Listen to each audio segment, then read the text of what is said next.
말씀 제목 함께 따라 하시죠. 주의 돌보심.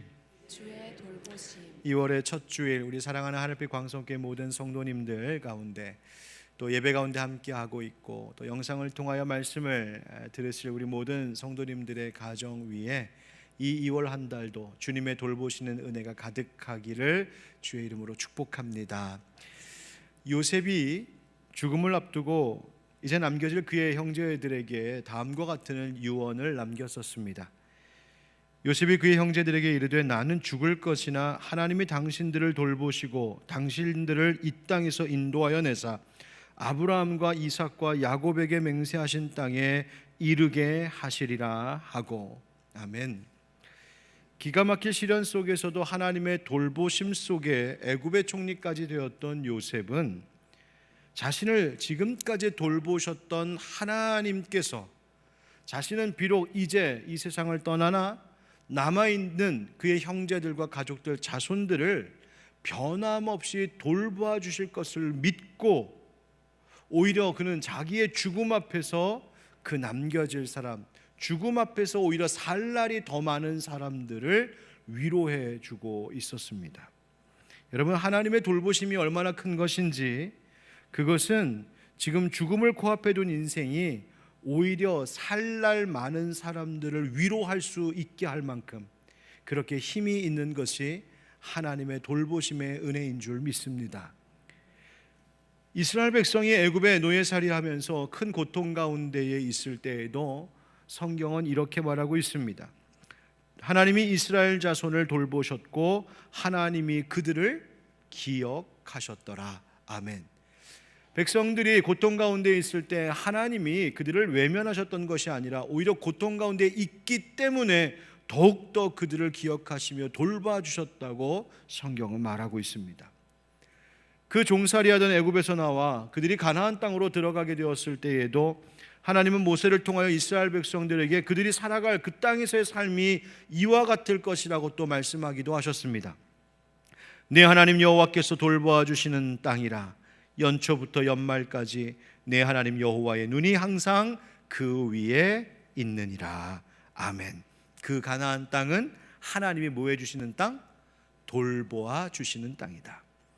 주님께 택함을 받은 이 백성들은 시작도 하나님의 돌보심이었고 고통 중에 있을 때에도 그 돌보심이, 하나님의 돌보심이 그들로 하여금 그것을 이길 수 있게 했고, 모든 시간과 역사 상황 속에 하나님의 돌보시는 손길과 눈길은 하나님의 백성들에게서 절대로 떠나지 않았었습니다. 이러한 하나님 사랑을 알았던 시편 기자는 그래서 다음과 같이 노래하죠. 우리 함께 시편 95편 7절 같이 읽어봅시다. 시작. 그는 우리의 하나님이시요 우리는 그가 기르시는 백성이며 그의 손이 돌보시는 양이기 때문이라. 아멘. 우리는 어떤 양이라고요? 그의 손이 돌보시는 양이다. 여러분, 그렇습니다. 우리가 예수 그리스도를 믿고 구원 얻어 하나님 자녀 되었다는 말이 무슨 말이겠습니까? 이제 내 인생 하나님이 돌보시는 인생 되었다는 이야기입니다. 그 은혜가 우리를 안전하게 하고 우리를 살아가게 만드는 것이죠. 여러분, 이 시간 여러분 축하드립니다. 하나님의 돌보심이 여러분 가운데 있는 줄 믿습니다. 그리고 다시 한번 축복합니다. 우리 모두 뿐만 아니라 이 땅에 연약하고 힘없는 모든 자들에게도 하나님의 돌보심이 넘치기를 주의 이름으로 축원드립니다. 오늘 함께 읽은 본문 말씀 속에서 이 주님의 돌보심이라고 하는 주제를 발견하게 되는 것은 본문 가운데 마지막 절인 21절 말씀 때문입니다. 주의 손이 그들과 함께 하심에 수많은 사람들이 믿고 주께 돌아오더라. 아멘. 성경에 보니까 주님의 손이 함께 하시는 인생을 살아가던 사람들이 있었답니다. 여기서 손이 함께 했다는 말은 주님께서 마치 이들을 손으로 떠받쳐 주시듯이 보호해 주시고 도우셨다, 함께 하셨다는 말입니다. 주님의 손이 어떤 손입니까? 온 세상 천지를 지으신 손입니다. 모든 역사를 이루신 손입니다. 기적을 일으키신 손입니다. 모든 세상의 힘과 권세, 모든 것들을 다스리시는 손입니다. 그런 권능의 손이 이 사람들과 함께 하셨답니다. 그들을 돌보시고 지켜주셨다는 것이죠. 얼마나 복된 인생들입니까? 그러면 이제 궁금해지지 않습니까? 도대체 이 사람들 누군데 누군데 이렇게 하나님의 손이 그들을 돌봐주셨다는 거야? 하나님께서 어떻게 이 사람들을 어떤 모습으로 돌보셨다는 것이지 궁금해집니다. 오늘 말씀 함께 이야기 나눌 때에 그 돌보심의 은혜가 무엇인지, 그리고 오늘 예배하며 말씀을 듣는 우리 모두에게도 그 돌보심이 확신 있게 다가오고 경험되는 은혜가 있기를 간절히 바랍니다. 이 사람들이 누구인지 알려면 다시 이야기를 조금 거슬러 올라가야 됩니다. 19절 상반절에 가서 보니까 그때의 스데반의 일로 말미암아 환난으로 흩어진 자들이 있었다, 이렇게 성경이 말하고 있죠. 바로 초대교회의 첫 순교자였던 스데반 집사의 순교 이후에 예루살렘 교회와 그리스도인들에게 닥친 그 핍박, 바로 그것을 이야기하는 겁니다. 그 핍박의 시작으로 예루살렘의 그리스도인들은 사방으로 흩어져 떠났습니다. 이미 사도행전 8장 1절에서도 그것을 증언하고 있죠. 사울은 그가 죽임당함을 마땅히 여기더라. 여기서 그란 바로 스데반이고, 그리고 여기서 사울이란 훗날 사도가 되는 바울, 그 바울이 부활하신 주님을 만나기 전 그 이름입니다. 그 사울이 그 스데반 죽임당함을 마땅히 여기더라. 그 주님을 만나지 못했던 이 사울은 교회와 그리스도인들을 핍박하는 일에 앞장서고 있었습니다. 그래서 그날에 예루살렘에 있는 교회에 큰 박해가 있어 사도 외에는 다 유대와 사마리아 모든 땅으로 흩어지니라 전해주고 있습니다. 이렇게 이 핍박으로 인하여서 사방으로 흩어진 그리스도인들을 소위 디아스포라라고도 말하는데, 이 말은 온 땅에 마치 씨가 뿌려지듯 흩뿌려졌다라고 하는 말에서 온 단어입니다. 디아스포라. 그렇게 씨 뿌려지듯 흩어진 사람들은 낯선 땅, 낯선 문화, 낯선 사람들 그 사이에서 놀랍게도 하나님의 쓰임을 받게 되지요. 뭐 하는 사람들? 그곳에 가서, 그곳에 던져진 그 자리에서 예수 그리스도의 복음을 전하는 일꾼들로 하나님의 쓰임을 받게 됩니다. 그들 한 사람 한 사람이 전도자가 되었고 작은 선교사였다는 말이죠. 이것이 교회사적으로 매우 큰 의미를 갖게 되었습니다. 수많은 사람들이 믿고 주께 돌아오더라. 그들을 통하여 사방의 많은 이들이 구원을 얻고 하나님 자녀 되었다는 말입니다. 그런데 성경은 이 일을 우리에게 전해주면서 이 사람들이 엄청나게 노력을 해서, 이 사람들이 정말 헌신을 해서, 이 사람들이 탁월하게 실력이 있어서 수많은 사람들이 믿고 주께 돌아왔다고 말하지 않고, 그보다 더 중요한 원인이 있다고 이야기하고 있습니다. 그것이 뭘까요? 바로 주님의 돌보시는 손길이 그 흩어진 자들과 함께 하셨기 때문이라고 증언하고 있습니다. 그러니까 예루살렘에 임한 핍박으로 인하여서 사방으로 흩어진 이 유대 출신의 그리스도인들이 그 정들고 익숙한 삶의 자리를 떠나 낯선 곳으로 옮겨갈 때에 그들만 외로이 혈혈단신 온 것이 아니라 그들이 옮겨가는 그 길, 그 여정, 그리고 그들이 던져진 그 낯선 땅에도 여전히 우리 주님은 그 능력의 손길로 함께 하시며 돌보고 계셨다는 것입니다. 여러분, 이것이 우리에게는 무슨 의미가 되는 것일까요? 한번 따라하겠습니다. 생각을 돌보심. 여러분, 이 이야기는 사도 베드로가 고넬료의 가정을 방문했던 일과 연결되어 있는 이야기입니다. 여러분, 지지난주 설날이었던 명절에 전했던 설교 말씀을 기억하십니까? 죄송합니다. 지난주 거도 가물가물한데 제가 감히 지지난주 거를 물어서, 그때 어떤 말씀 전했었냐면요, 하나님이 받으시는 가정, 바로 고넬료 가정 이야기를 전했었습니다. 고넬료는 이방인이었지만 하나님을 경외하고 이웃을 사랑으로 구제하는 일에 힘써서 하나님이 기억하시는 가정이 되었죠. 그래서 그들을 구원하시기 위하여 주님은 멀리서 기도하고 있었던 사도 베드로에게 환상을 보여주시고 그 베드로를 그 고넬료의 집에 보내심으로 그들에게 예수 복음을 전하게 하셨습니다. 그래서 그 복음을 듣자 이 가정에 모여 있었던 고넬료의 가족들, 모든 식솔들이 예수를 믿게 되고 성령이 임하게 되고 세례받는 놀라운 역사가 그 이방인의 가정에서 일어났습니다. 베드로는 이제 이 이방인들에게서도 성령이 임하고 구원을 얻는 역사가 나타나는 이 놀라운 사실을 예루살렘 교회에 이제 보고하게 되는데, 그 보고한 내용의 일부가 바로 오늘 본문 말씀입니다. 15절 16절에서 내가 말을 시작할 때 성령이 그들에게 임하시기를 처음 우리에게 하신 것과 같이 하는지라. 내가 주의 말씀에 요한은 물로 세례를 베풀었으나 너희는 성령으로 세례를 받으리라 하신 것이 어떻다? 생각났노라. 아멘. 고넬료의 가정에 성령이 임하시는 이 놀라운 역사를 목격하면서 베드로가 어땠다는 겁니까? 먼저는 그가 오순절 마가의 다락방에서 다른 제자들과 함께 뜨겁게 성령에 오실 것을 위하여 기도할 때에 성령이 임하셨던 그 일, 각 사람의 위에 불처럼 바람처럼 성령께서 임하셨던 그 일이 바로 이 이방인 고넬료의 집사람들 가운데에서도 똑같이 나타나는 것을 내가 보았고 경험했다는 것입니다. 그때 그 순간 베드로에게 문득 생각나는 말씀이 있었습니다. 그것은 우리 예수님께서 부활하신 후에 승천하시기 바로 그 전 모여있는 제자들에게 하셨던 사도행전 1장 5절에 나오는 말씀입니다. 요한은 너희에게 세례를 베풀었지만 너희는 성령으로 세례를 받을 것이라고. 요한의 물 세례가 끝난 것이 아니라 이제 너희가 성령으로 세례를 받게 될 것이라고 하셨던 그 부활하신 예수님이 승천하시면서 남기신 말씀이 고넬료의 집사람들이 성령을 받는 순간 문득 번뜩 기억이 났다는 겁니다. 생각났다는 겁니다.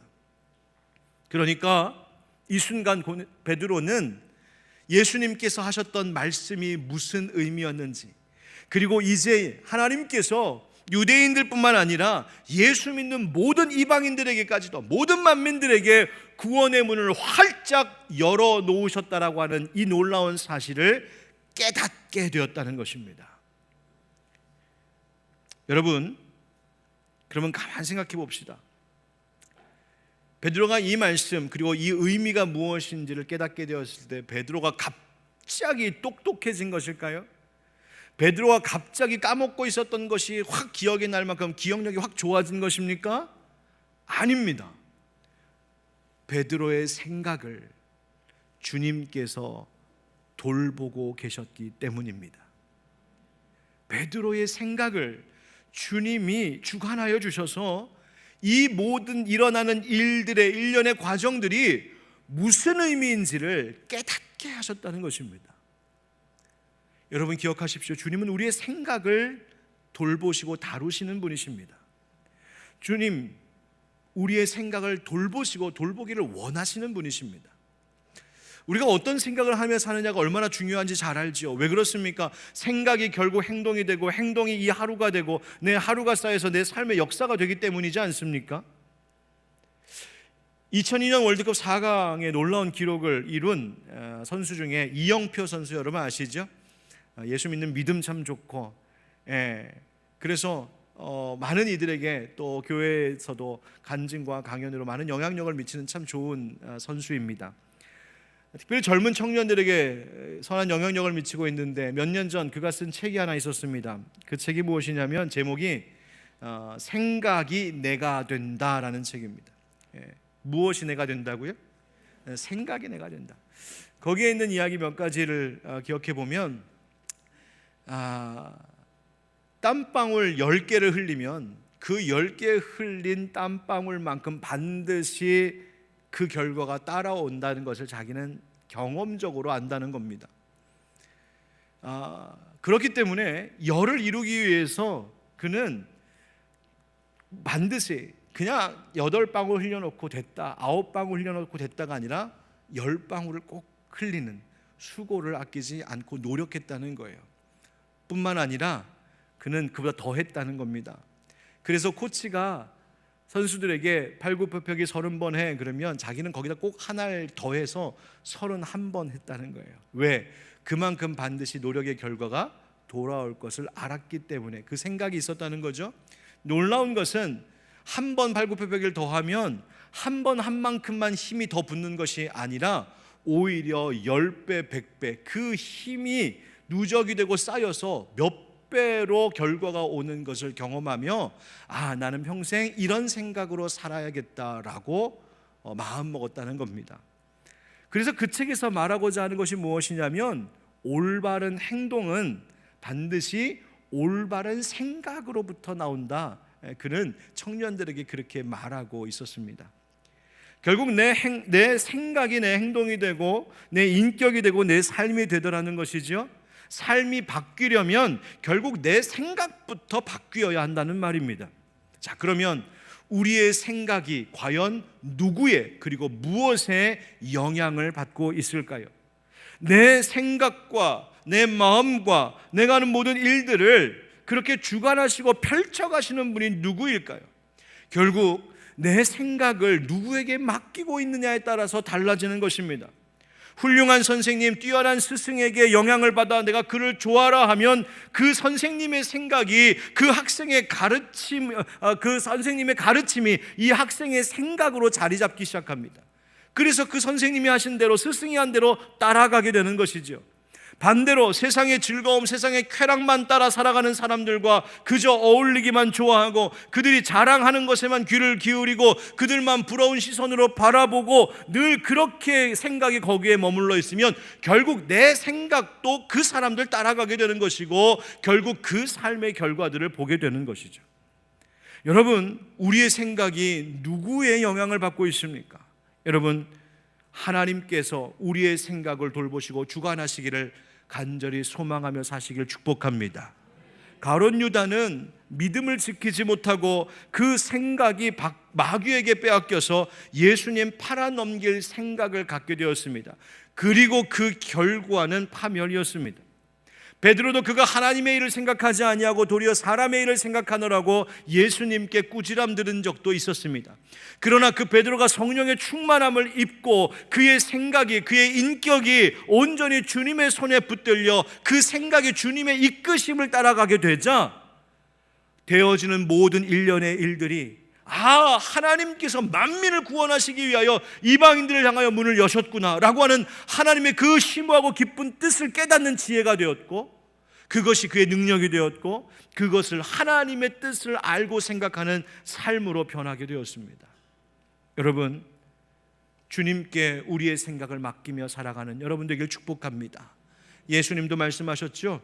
보혜사 곧 아버지께서 내 이름으로 보내실 성령, 그가 너희에게 모든 것을 가르치고 내가 너희에게 말한 모든 것을 생각나게 하리라. 아멘. 사랑하는 성도 여러분, 우리의 모든 생각이, 우리의 마음의 길이 하나님께 항상 다스림받고 돌봄받는 인생 되기를 축복합니다.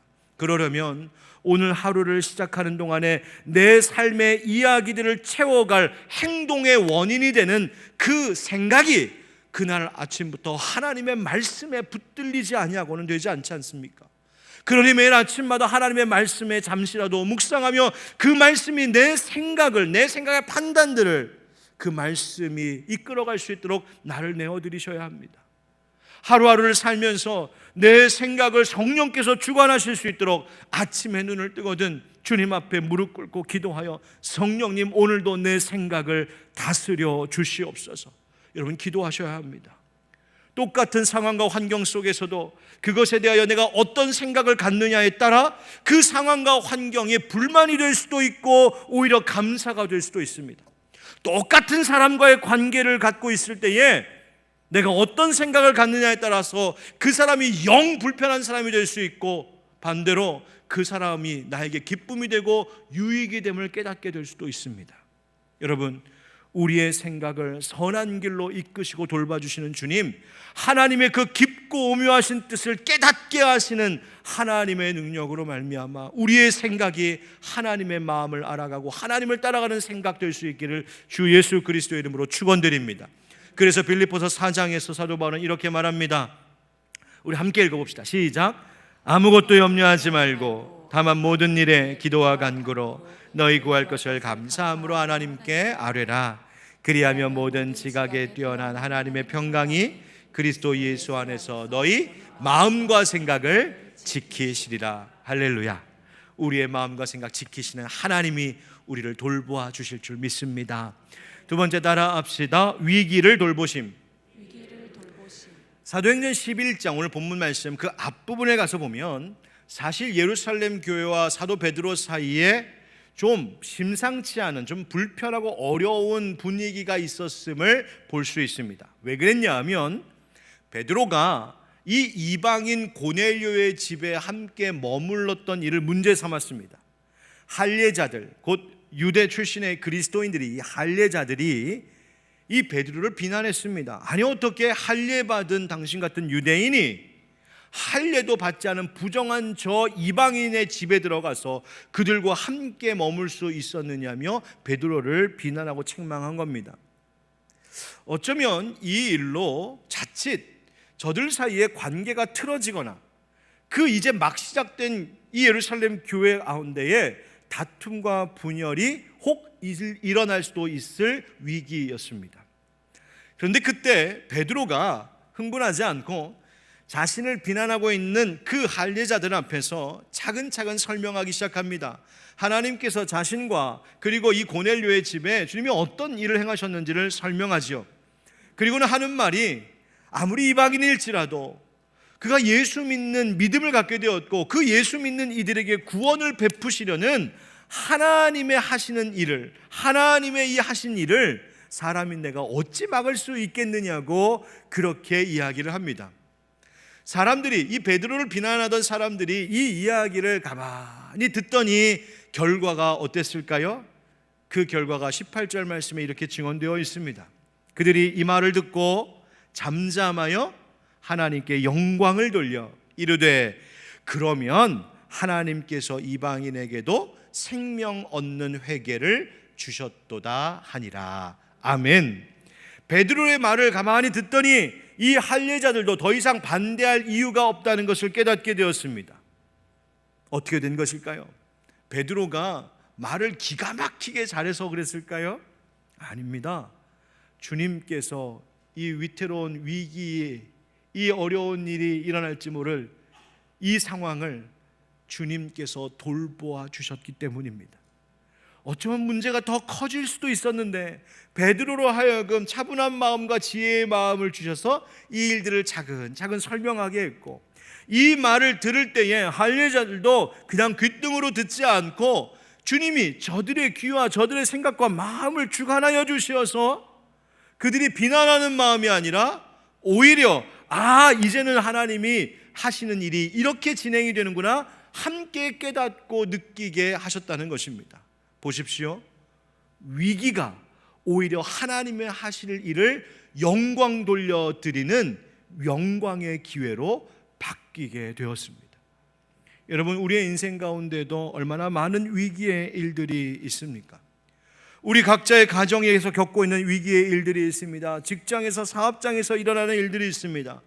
지금 사회의 정치, 경제, 외교 등등 곳곳에 마치 늘 지뢰밭 사이를 걷고 있는 것처럼 불안과 위기가 극심해져가는 이 세상을 우리는 보고 있고 그 사이를 살아가고 있습니다. 그러나 여러분, 우리가 주님의 다스리심을 믿는다라고 하는 것이 무엇입니까? 우리의 이 모든 위기도 주님이 돌보실 것을 믿는 믿음인 줄 압니다. 사람이 여러분 그것을 어떻게 다룰 수 있겠습니까? 우리의 세상 가운데 펼쳐져 있는 수많은 위기의 일들을 사람이 아무리 애를 쓰고 노력한다고 그것이 어떻게 해결되겠습니까? 때로는 우리의 무지함이 화를 더 키울 때도 있습니다. 예루살렘의 이 할례자들이 아직 무지하여서 주님께서 하시는 그 깊은 구원의 일들을 알지 못하여 교회 안에 비난과 다툼이 막 일어날 수 있었던 것처럼 우리 인간의 이 무지함과 어리석음은 오히려 위기를 해결하는 것이 아니라 더 큰 일로 그 화를 키우는 일도 덜어 있는 것을 보게 됩니다. 어떻게 해야 될까요? 여러분, 우리의 모든 생각을 돌보시는 주님께 이 위기의 상황도 맡기면 주님의 돌보시는 손길이 우리의 삶을 다루어 주실 줄 믿습니다. 여러분, 그래서 어떤 문제가 있을 때 기도하셔야 됩니다. 주님, 우리의 생각과 마음을 다루시고 지금 주님 보고 계신 이 위기의 모든 상황을 주님이 돌보아 주시옵소서. 주님, 이 위기의 순간이 오히려 하나님께 영광을 돌리는 자리가 되기를 원합니다. 이것이 우리의 기도해야 할 일입니다. 그런데 여기서 매우 중요한 것 하나 있습니다. 그것은 이 베드로를 비난하던 사람들이 베드로가 보고하는 내용을 쭉 듣고는 그 말, 다시 말하면 하나님께서 행하신 그 일 앞에서 잠잠해졌다는 사실입니다. 그가 하나님의 말씀 앞에, 하나님의 권위 앞에 각자는 자기가 가졌던 생각, 자기가 가졌던 선입관, 편견, 그 이방인들에 대한 모든 그 편견들을 다 내려놓고 하나님이 이제 새롭게 하시는 그 일에 자신들의 삶의 길을 맡겼다는 것이죠. 교회를 맡겼다는 것이죠. 여러분, 주님께서 우리 가운데 있는 위기를 오히려 영광의 기회로 바꾸시는 그 은혜를 보려면 먼저 겸손히 나의 무지함과 어리석음을 내려놔야 됩니다. 내 감정과 내 판단과 내 의를, 내 경험을 먼저 내려놓고 이 베드로를 비난했던 이들이 잠잠해졌던 것처럼 먼저 주님이 하시는 일과 주의 말씀 앞에 내가 먼저 잠잠해져야 합니다. 그리고 그 뜻 앞으로 하나님의 뜻 앞으로 우리의 마음을 모아야 합니다. 그때에 하나님의 생각이 우리를 다스리실 것입니다. 여러분, 위기의 순간에 이 말씀을 꼭 잊지 마십시오. 이사야 55장, 이는 내 생각이 너희의 생각과 다르며 내 길은 너희의 길과 다름이니라. 여호와의 말씀이니라. 이는 하늘이 땅보다 높음같이 내 길은 너희의 길보다 높으며 내 생각은 너희의 생각보다 높음이니라. 아멘. 사랑하는 형제자매 여러분, 혹시 어떤 위기 가운데 지금 계십니까? 지금 여러분의 가정이 혹시 위기에 있습니까? 부부가 위기에 있습니까? 자녀들과 위기 가운데 있습니까? 친구와 직장 동료와 심지어 교회 성도들과 영 불편하고 어려운 상황 속에 위기다 싶은 일들이 있으십니까? 먼저 바라기는 그 모든 위기의 상황을 우리 주님께서 돌보아 주시기를 예수님의 이름으로 축원드립니다. 다만 주님의 뜻 앞에 나를 잠잠하게 하는 것이 필요합니다. 주님이 행하시는 그 새로운 일들 앞에 내가 잠잠해지는 것이 먼저 필요합니다. 할례자들이 편견을 버리고 마음의 장벽을 허물고 이방인들의 구원을 받아들이는 것처럼 내 생각을 허물고 하나님의 생각을, 나보다 높으신 하나님의 생각을 내 마음의 중심에 둘 때에 여러분, 위기의 자리가 오히려 하나님께 영광 돌리는 기회로 전화위복 바뀌는 역사가 일어나게 될 줄 믿습니다. 끝으로 따라합시다. 사명을 돌보심. 여러분, 그렇게 핍박으로 인하여서 흩어진 그리스도인들이 흩어진 그 자리에서 복음을 전하고 있는데 19절 말씀 보니까 그 흩어진 자들 중에는 베니게와 구브로와 안디오까지 이런 사람들이 있었다, 이렇게 말하고 있습니다. 이게 어디일까? 여러분, 지도를 한번 보시면 이렇습니다. 오른쪽 아래에 예루살렘 보이시죠? 까만 글씨로 사해 바로 위쪽에 있습니다. 예루살렘. 그런데 거기에 핍박이 가해지자 그리스도인들이 사방으로 흩어지는데 그냥 가까이 유대 땅으로 이렇게 가까운 곳으로 흩어진 것뿐만이 아니라 저 위로 베니게로, 이게 페니키아입니다. 그 지중해 연안 그 육지를 쭉 따라서 세로로 쭉 길게 가다 베니게입니다. 이 베니게, 그리고 그 위에 시리아 안디오, 그리고 심지어 바다 건너 구브로 섬, 키프로라고 하죠. 구브로 섬까지 가게 되었습니다. 그리고 거기 가서 복음을 전했다는 거예요. 그런데 19절 말씀에 의하면 그들은 이 사방으로 흩어져 복음을 누구에게 전했느냐? 유대인에게만 말씀을 전했다, 이렇게 되어 있습니다. 그러니까 이 베드로와 예루살렘 교회 사이에 있었던 이 일, 이 고넬료 사건을 통하여 모든 이방인들에게도 구원의 문이 열렸다라고 하는 이 놀라운 일이 있었음에도 불구하고 여전히 이들은 그 이방인에 대한 편견의 벽을 허물지 못하고 그냥 유대인들에게만 복음을 계속 전하더라는 거예요. 그런데 그 다음에 말씀을 보면 성경이 주님의 손이 특별히 함께 하셨던 사람들을 딱 집어서 이야기를 합니다. 누가 나옵니까? 바로 구브로와 구레네 몇 사람입니다. 구브로와 구레네 몇 사람, 즉 구브로와 구레네 태생의 그리스도인들이다, 유대 그리스도인들이다 하는 말이죠. 구브로는 어디냐? 여러분, 지도 다시 한번 보여주시면은요, 저 위쪽에 아까 얘기했던 그 섬이 바로 구브로입니다. 거기 출신이라는 거예요.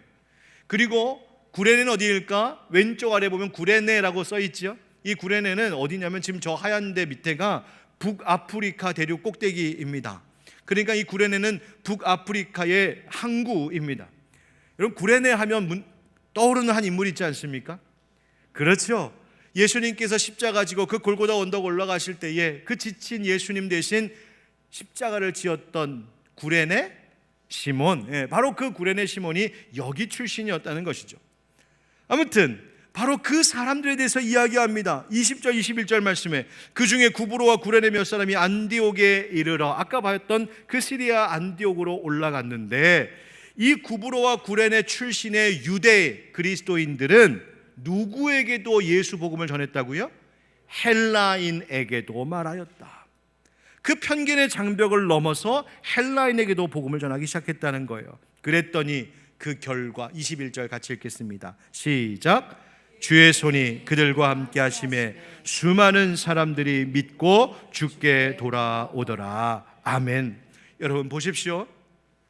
주님께서 이 사람들, 이 구브로와 구레네 몇 사람들이 흩어져 가서 복음 전하는 사명 가운데 함께 하셨습니다.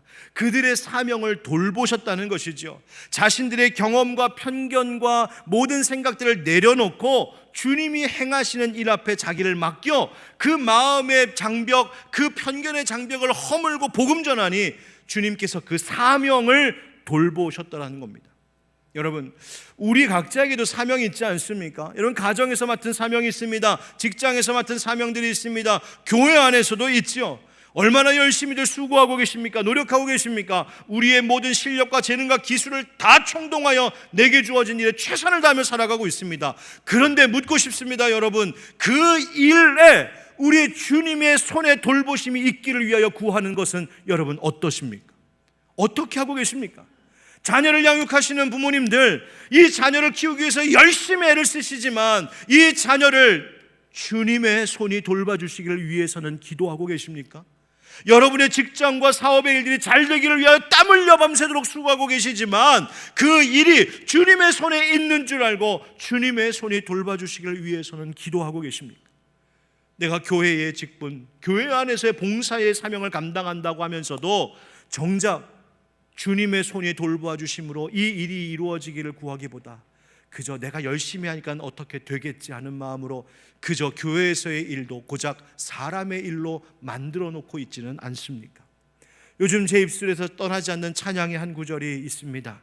믿음이 없이는 기쁘시게 못하나니 고된 수고도 다 헛될 뿐이라. 믿음이 없어서 무너진 삶의 모든 자리에 다시 주님을 기다립니다. 여러분, 내가 아무리 고되게 수고하여도 밤낮으로 일하며 애를 써도 주님의 손에 돌보실 때에만 이루어진다라고 하는 믿음이 없으면 그 모든 수고가 헛되다고 노래하고 있습니다. 사랑하는 성도 여러분, 주님의 돌보심, 우리에게 주신 사명 가운데도 풍성히 나타나 그 합당한 열매 맺는 여러분 되시기를 예수님의 이름으로 축원드립니다. 오늘 말씀은 이 이야기로 좀 마무리하겠습니다. 어제는 우리 교회에 이제 다시 목장 활동의 재개를 또 준비하면서 우리 목자 부목자들과 함께 양화진 외국인 선교사 묘역을 방문하고 왔습니다. 이 조선 한반도 땅을 복음화하기 위하여서 정말 일평생을 바쳐 복음 전하셨던 외국인 선교사님들이 안장되어 있는 묘원입니다. 오늘 전할 설교 말씀을 묵상하면서 그 묘원을 거닐고 따라 안내를 듣다가 한 묘비에 새겨져 있던 말씀 한 구절이 눈에 들어와 마음에 다시 한번 두게 되었습니다. 그 묘비는 바로 아펜젤로 선교사님과 그의 아들의 묘비였습니다. 아펜젤로 선교사님은 1885년 27살의 젊은 나이로 이 땅에 와서 복음을 전했고 17년 동안 활동하셨습니다. 1902년 성서 번역자 회의에 참석하기 위하여서 목포로 가는 배를 타고 내려가시다가 그 배가 충돌하는 사고가 일어나 물에 빠지게 되죠. 그때 한 소녀를 구출하기 위하여서 구조하기 위하여서 이 선교사님이 뛰어드셨다가 정작 당신은 물에서 나오지 못하고 그 자리에서 돌아가셨습니다. 그래서 아펜젤로 선교사님의 시신은 찾지를 못했습니다. 양화진 외국인 선교사 묘역에 있는 아펜젤로 선교사님의 묘비는 즉 시신이 없는 묘비입니다. 그런데 그 옆에 작은 또 묘비가 하나 있습니다. 그것은 그의 아들의 묘비입니다. H.D. 아펜젤로. 다시 말하면 이 땅을 위하여 헌신하여 돌아가신 아펜젤로 선교사님, 자기 아버지가 이 땅을 위하여서 그렇게 생명을 바쳤는데 아들도 이 땅을 떠나지 않고 이 땅을 위하여서 선교하는 일을 감당했었던 그 귀한 아들의 묘비가 있습니다. 그런데 그 아들의 묘비에 이 말씀이 새겨져 있더군요. 영원하신 하나님이 네 처소가 되시니 그의 영원하신 팔이 내 아래에 있도다. 아멘. 아펜젤러 선교사님은 안타깝게 돌아가셨지만 그가 자신의 목숨을 바치기까지 한 영혼을 사랑했고 이 땅을 위해 선교하셨던 것은 주님의 돌보시는 손이 그의 평생을, 그의 사역을, 그의 가정을 지켜주고 계심을, 돌보고 계심을 알고 있었기 때문 아니었겠습니까? 그의 아들도 아버지가 죽은 그 이 땅에서 그의 아들도 이어 복음을 전하며 이 낯선 땅에서 마음의 모든 벽을 허물고 낯선 문화와 의심의 눈초리와 모든 위험의 벽을 맞서 이 땅의 백성, 우리 민족을 위하여 헌신하였던 그것은 바로 주님의 팔이, 주님의 손이 그들을 받치며 돌보고 있었기 때문 아니었겠습니까? 사랑하는 성도 여러분, 주님은 보이지 않는 손으로 우리의 모든 것을 돌보시는 분이신 줄 믿습니다. 위기의 상황 속에서, 그래서 내 생각이 너무 복잡해지고 어려워질 때에, 심지어 내게 주어진 여러 삶의 사명들이 무거운 짐으로만 느껴질 때, 여러분 염려를 주님 앞에 맡기고 이 모든 것을 돌보시며 오히려 풍성한 열매로 바꾸어 주시는 하나님 의지하는 우리가 되기를 주님 이름으로 축복합니다. 우리 이 말씀 기억하며 함께 찬양합시다. 주는 평화, 주는 평화, 막힌 담을 모두 허셨네. 주는 평화, 우리의 평화, 주는 평화, 막힌 담을 모두 허셨네.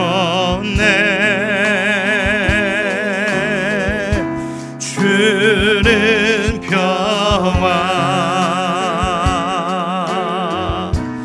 우리의 평화, 염려 다 맡기나, 염려 다 맡기나,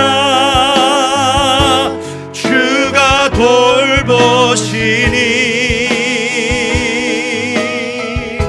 주는 평화,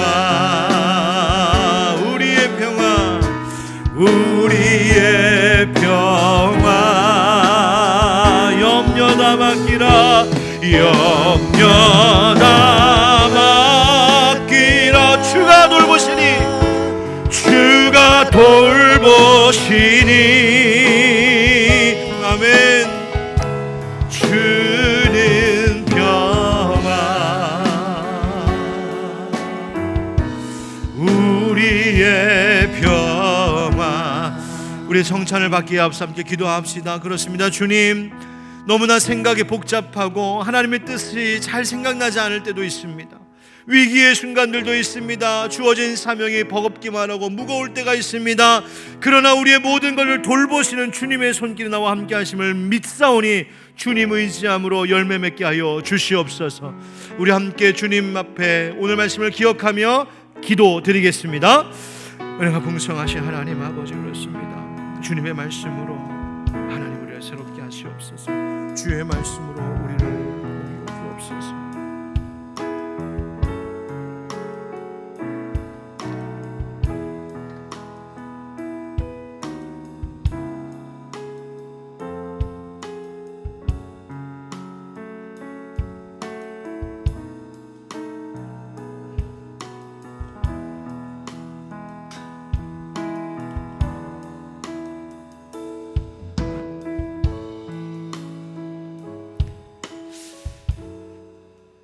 은혜의 주님, 우리를 돌보시는 주님이신 줄 믿습니다. 주님의 손이 우리를 받치시고 우리를 도우시고 우리를 붙들고 계신 줄 믿습니다.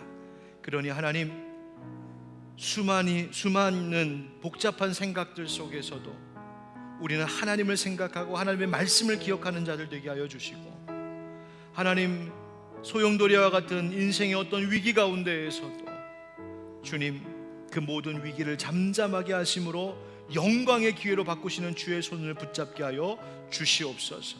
우리에게 주어진 삶의 사명들, 내가 감당해야 될 일들, 때로는 무겁고 고되지만 주님께서 돌보시면 그 풍성한 열매를 거두게 하실 줄 믿사오니, 하나님 늘 주님의 손 붙잡고 주의 돌보심 의지하며 나아가는 우리 되게 하여 주옵소서. 그 주님의 돌보심이 있음을 우리에게 확증시켜 주시기에 오늘도 성찬을 베풀어 주십니다. 주님, 이 주의 떡과 잔 위에 성령님 임하셔서 주의 몸과 피가 되게 하시고, 이것을 먹고 마실 때 우리 가운데 큰 기쁨이, 우리 가운데 주의 함께 하심의 확신이 임하게 하여 주시옵소서. 우리 주 예수 그리스도의 이름으로 성찬 기도 드리옵나이다. 아멘. 우리 사도신경으로 신앙 고백합시다. 나는 전능하신 아버지 하나님, 천지의 창조주를 믿습니다. 나는 그의 유일하신 아들 우리 주 예수 그리스도를 믿습니다. 그는 성령으로 잉태되어 동정녀 마리아에게서 나시고 본디오 빌라도에게 고난을 받아 십자가에 못 박혀 죽으시고 장사한 지 사흘 만에 죽은 자 가운데서 다시 살아나셨으며 하늘에 오르시어 전능하신 아버지 하나님 우편에 앉아 계시다가 거기로부터 살아있는 자와 죽은 자를 심판하러 오십니다. 나는 성령을 믿으며 거룩한 공교회와 성도의 교제와 죄를 용서받는 것과 몸의 부활과 영생을 믿습니다. 아멘. 주님께서 잡히시던 그 밤 제자들과 유월절 식탁을 나누시며 주 앞에 감사기도 하시고 떼어 제자들에게 나누어 주시며 말씀하셨습니다. 이것은 너희를 위하여 지키는 내 몸이니 받으라 먹으라. 식후에 잔을 들어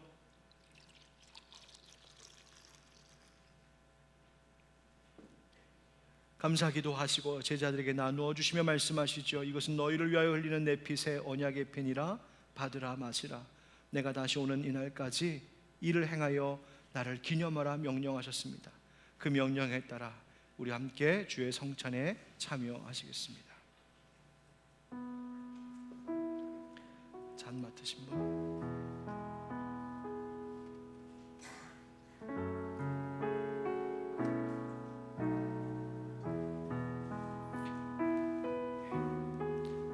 앞으로 나와 두 줄로 서서 성찬에 참여하시기 바랍니다.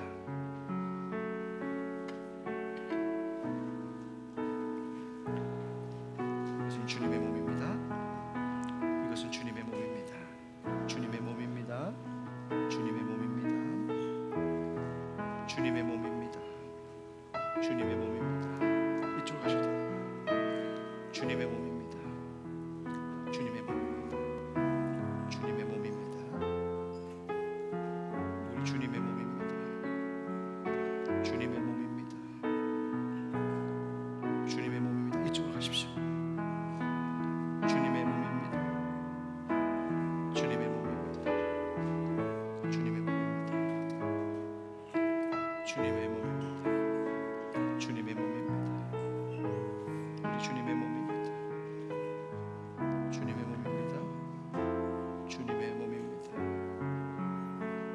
주님의 몸입니다. 주님의 몸입니다. 주님의 몸입니다. 주님의 몸입니다. 주님의 몸입니다. 주님의 몸입니다. 주님의 몸입니다. 주님의 몸입니다.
주님의 몸입니다. 주님의 몸입니다. 주님의 몸입니다. 주님의 몸입니다. 주님의 몸입니다. 주님의 몸입니다. 주님의 몸입니다. 주님의 몸입니다. 주님의 몸입니다. 주님의 몸입니다. 우리 주님의 몸입니다. 주님의 몸입니다. 주님의 몸입니다. 주님의 몸입니다. 주님의 몸입니다. 주님의 몸입니다. 주님의 몸입니다. 혹시 나오지 못하셔서 받지 못한 분 계시면 손을 들어 주십시오. 저희가 가서 드리도록 하겠습니다. 혹시 계십니까?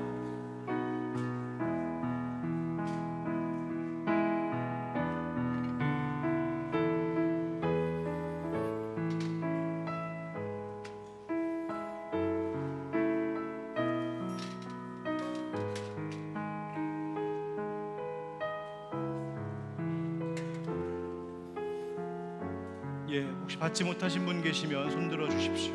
예, 이쪽에 우리 조영희 집사님,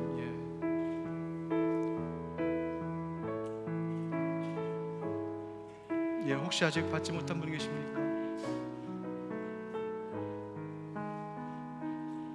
예, 고맙습니다.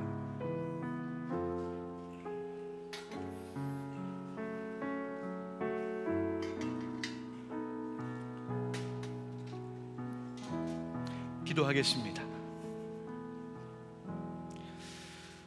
우리를 위하여 십자가 지시고 그 피 흘려 주신 주님, 그 못자국 난 주님의 손이 오늘도 내 삶을 붙들고 있는 줄 믿습니다. 생각이 복잡하고 정리가 되지 않아서 밤잠도 오지 않을 때도 있고, 너무나 많은 위기의 일들 앞에서 어떻게 해야 될지 두렵기만 할 때도 있고, 삶의 모든 일들이 무겁기만 할 때도 있지만, 주님이 내 손 붙잡아 주시고, 주님이 우리의 삶을 돌봐 주시고, 주님이 우리의 가정과 교회와 이 나라를 붙들고 계신 줄 믿사오니, 주님의 돌보심 가운데 이 모든 위기와 어려움이 영광의 자리로 바뀌는 역사도 일어나게 될 줄 믿습니다.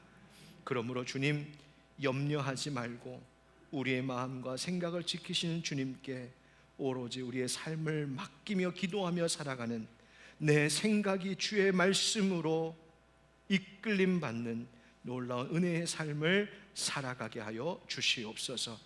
이 한 주간도 주님 우리와 돌봐주시고 주님의 손길로 우리를 어루만져 우리를 붙들어 주시옵소서. 예수님의 이름으로 축복하고 기도하옵나이다. 아멘. 이제는 우리 주 예수 그리스도의 은혜와 하나님 아버지 크신 사랑과 성령의 교통하심이 오늘도 주의 말씀을 듣고 또 성찬을 받고 주님의 돌보심 의지하며 삽니다. 주님 우리를 돌보아 주시옵소서. 간절히 구하고 맡기며 나아가는 귀한 믿음의 백성들 가운데 영원까지 함께 하시기를 간절히 축원하옵나이다. 아멘.